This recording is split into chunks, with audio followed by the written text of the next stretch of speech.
There's this new song out called Rich Men North of Richmond.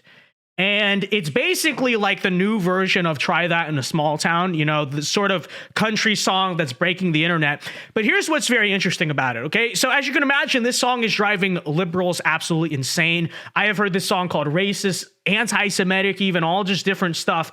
And there's even some conservatives on the right wing, kind of this contrarian types who also don't like it for certain reasons, all because you gotta sit down and take a look at this. You know, there's a lot of songs out there today that are, you know, fancy, over the top. This guy literally just sat down on his guitar, no production value, no fancy studio or anything, and just made a song about how he feels about what's happening right now in the country. And as you can tell, the song's by this guy named Oliver Anthony called Rich Men North of Richmond. And you know what? Before we get into talking about it more, let's just react to it, okay? Here is I'm calling it a right-wing protest tune. Some people are saying, Vince, you shouldn't label it right-wing because it's not really explicitly right-wing. It's more just like populist or whatever. To which I say, I think in 2023, it is inherently right-wing because I think standing for the average kind of rural working man in this country, that is inherently right-wing. Believing that this whole notion of progress that's been pushed down all of our throats and forced upon everyone, and, you know, believing that's a bad thing, that's inherently right-wing, all of that stuff. But anyways, let's react to it and then I'll talk more about it, okay? Here is the conservative country song that has completely shattered the internet at the current moment. Let's take a look. Well, I've been selling my soul, working all day, overtime hours for bullshit pay, so I can sit out here and waste my life away, drag back home and drown my troubles away. It's a damn shame what the world's gotten to for people like me, people like you. Wish I could just wake up and it not be true, but it is. Oh, it is living in the new world with an whole soul. These rich men north of Richmond, Lord knows they all just wanna have total control. Wanna know what you think, wanna know what you do, and they don't think you know, but I know that you do, 'cause your dollar ain't shit, and it's taxed to no end, 'cause the rich men, 'cause the rich men.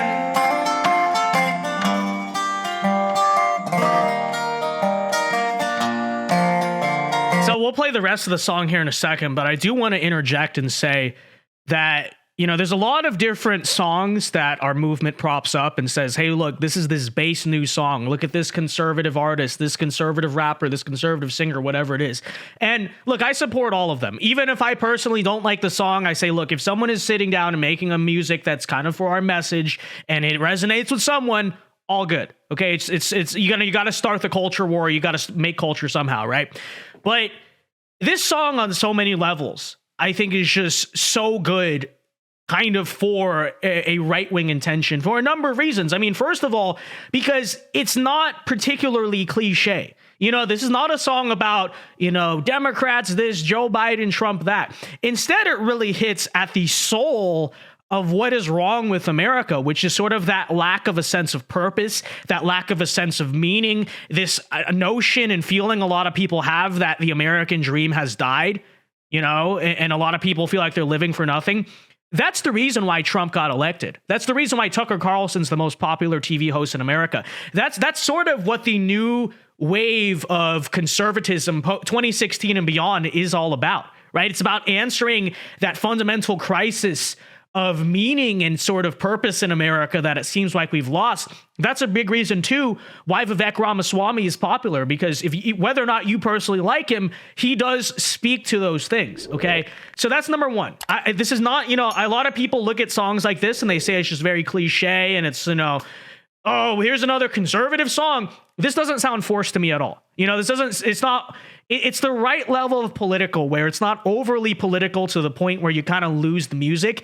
It blends in well. It comes off as very authentic and organic. Second reason why it comes off as very authentic and organic is because, I mean, look at it.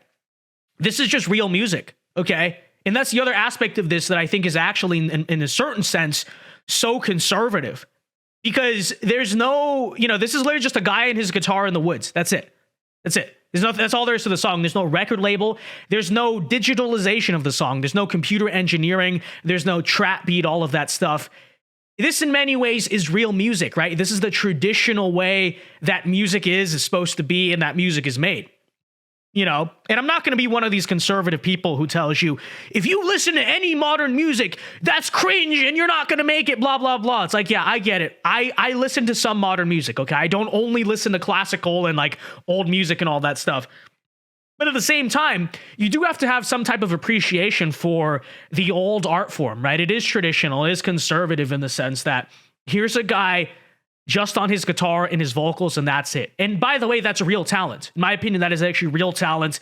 That is real music. It's an art form that's been lost. And I think in many ways, just the presentation of this how simplistic it is, how old school it is very, very traditional. And so to me, I think it's a song that's both explicitly and implicitly right-wing. It's explicitly right-wing because of the message and the lyrics, but I think it's actually implicitly right-wing in a lot of ways in terms of the presentation itself, which is to say that I really have nothing bad to say about the song at all. The message is good, but also the song is good. Even just musically, the guy has an amazing voice. All around, fantastic song. But let's play the rest of it, okay? I wish politicians would look out for minors. Not just minors on an island somewhere. Lord, we got folks in the street, ain't got nothing to eat, and the whole beast milking welfare. Well, God, if you're 5'3" and you're 300 pounds, taxes ought not to pay for your bags of fudge rounds. Young men are putting themselves 6 feet in the ground, 'cause all this damn country does is keep on kicking them down. Lord, it's a damn shame. Which is very true. Yeah. There are a lot, and this is a thing that's not very talked about, but this is another reason why I find this song so easy to resonate with. He talks about the issue of young men and our sort of quote unquote mental health crisis, more so the fact, I don't want to use the term mental health crisis because that's very sort of like liberal language, but the fact that we are very disaffected by society, and that's why so many young men and just men in general are killing themselves. The forgotten men of America, right? It's true. So many levels. It's just a fantastic song. And, I know a lot of even some conservative people say it's cliche, it's forced. It's not like that at all to me at all.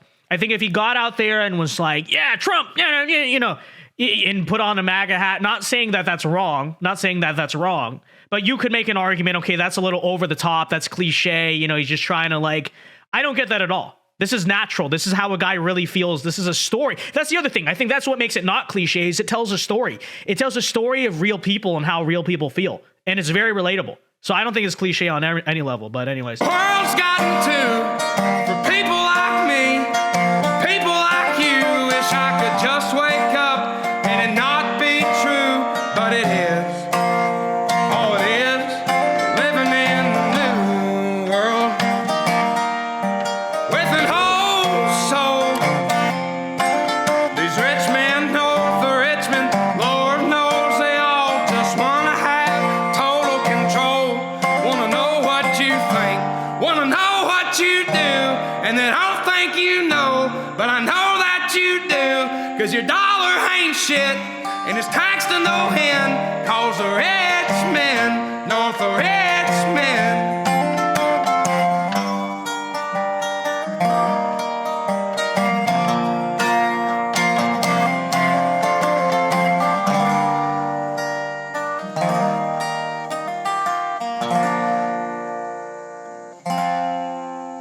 I've been selling my soul, working all day, Cute dog. overtime hours for both. How could you hate? There's a dog. There's a dog, okay? Anyone who hates on this video is also hating on the dog. This is true. Bullshit pay.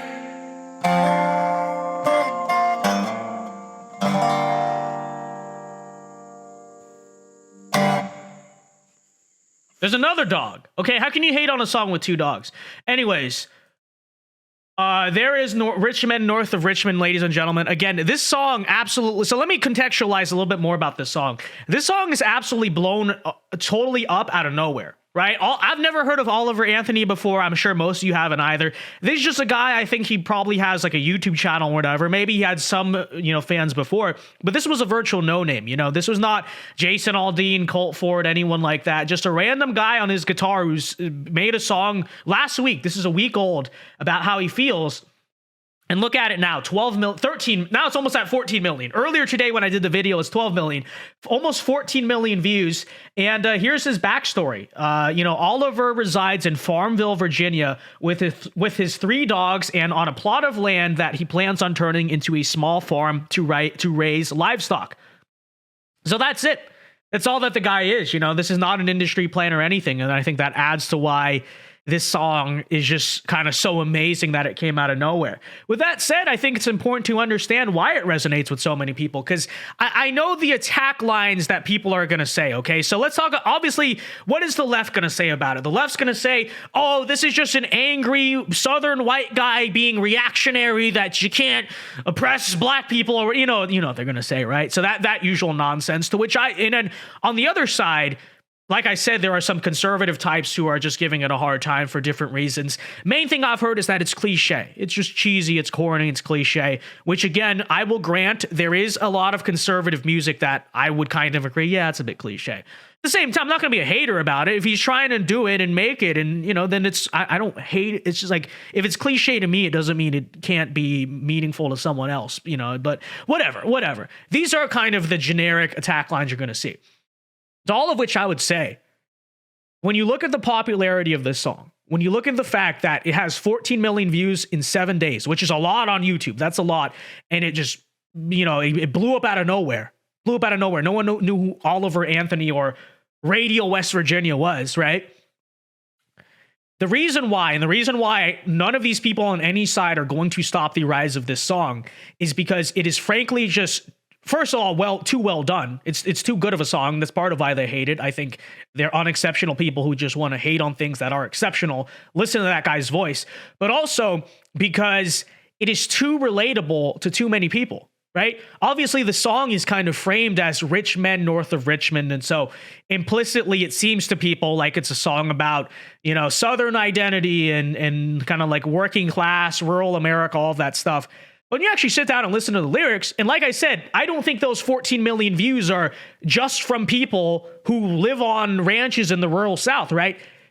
Any American right now who's living in this country and is in a position where they're not actively trying to destroy it, right? Who's not a BlackRock or Vanguard CEO or whatever, can listen to that song and legitimately relate to all of it, right? I did not grow up in the country. I live in the South now, but I didn't grow up in the South, right? So I don't share this guy's background. I didn't grow up liking that genre of music, but I listen to it. It hits a chord in me. I think virtually anyone in this channel watching this right now will also say, I feel that too, right? And so I think that's on one hand why the song is just so powerful to people on so many levels, and why, regardless of what liberals say, I saw this journalist today trying to say this song was anti-Semitic. I don't even know or understand why, but they just got to throw out all the names, right? Frankly, I have no idea. But they're not going to be able to stop the rise. Because while a small minority of people on both sides stand there and say, partisan, BS, most people, frankly, anyone in this country who's listening with an open mind, listens to that and says, I feel that way too. Why are so many young men killing themselves? I do feel left behind by society. Why do I feel like I work so hard and my dollar means nothing? And this American dream, my family, all that stuff is just, it feels like a dystopian lie nowadays. It feels like it's fallen apart. Why is that? I feel the same way. I really wish these people in New York City and DC didn't constantly just look down on me and want to ruin my way of life. Yes, these are all things that your average, white Southerner who lives in a farmed small town will believe. But that's what they're going to try to say, is they're going to try to make this divide where it's like, it's only that. No, literally everyone in this country feels that, which hence why the song is so popular, and hence why, again, 14 million views. You know, hence why it's gone into the political sphere. Right now, it's this thing conservatives are talking about, but it also is popular outside of the conservative sphere. I virtually guarantee you, most people who listen to that song and like it, they might be vaguely interested in politics, watching news here and then. I don't think they're exactly liberals, but they're not necessarily the people who are super hyper touched into politics. It, again, is such a powerful song, and it really is that populist working class anthem because it can relate to most people in this country. Okay, that's item number one. Number two, to the right-wing contrarian saying that, oh, we don't like the song because blah, blah, blah, this or that. Okay. First of all, you say it's cliche. To that, I say, like I said earlier, I don't think it's cliche at all. I understand how conservative music can be cliche, but it's really the right level where it doesn't get too political to where it seems forced, but it's political enough. And like I said, the entire presentation, it just feels natural. You can tell this guy really believes this, and you can tell it's a very sincere art form. It comes off as incredibly authentic, you know? And frankly, just to reiterate this one more time, the medium upon which is delivered, hence why this is so brilliant. It's not just explicitly conservative. There's a natural beauty to it. That's part of why I say it's an implicitly conservative song, because it's naturally beautiful. He has a naturally beautiful voice. He, is just a very good singer. It's just legitimately a good song. And like I said, there's no digital mixing needed. There's no auto-tune. This is just old school music. Frankly, you conservatives who say that, you don't like the song, why is that exactly? Is it because there's no trap beat on it? Is it because there's no computer sound engineering? Because if that's the case, I really think it's one of two things.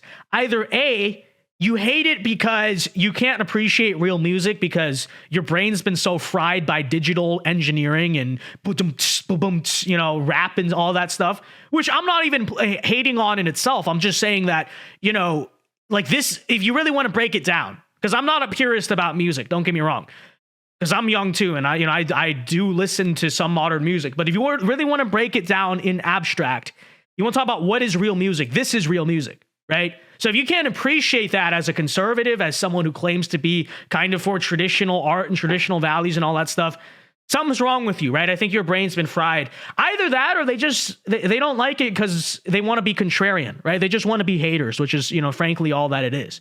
I don't like this thing because it's mainstream. I don't like this thing because, this guy kind of just came out of nowhere and made a song that a lot of people like. Frankly, that to me, that's just what it seems to be to me, because I don't think there's on any level which you can say this is a bad song, because it's just not. It's just a very good song. I don't think the message is cliche. I don't think it asserts itself too much. I think it's just the right level of perfect, So I don't know. That's how I feel about it. But let me know what you think about the song Richmond, North of Richmond. And if you did like what we listened to here today, be sure to go and I got to leave a like. Be sure to go and leave a like on the video and go support and check it out, folks, because obviously, this is, if for no other reason, forget the political aspect of it. I think there's a cultural aspect of it too, which is just, this is real music, and it's a good thing to support because it is real music.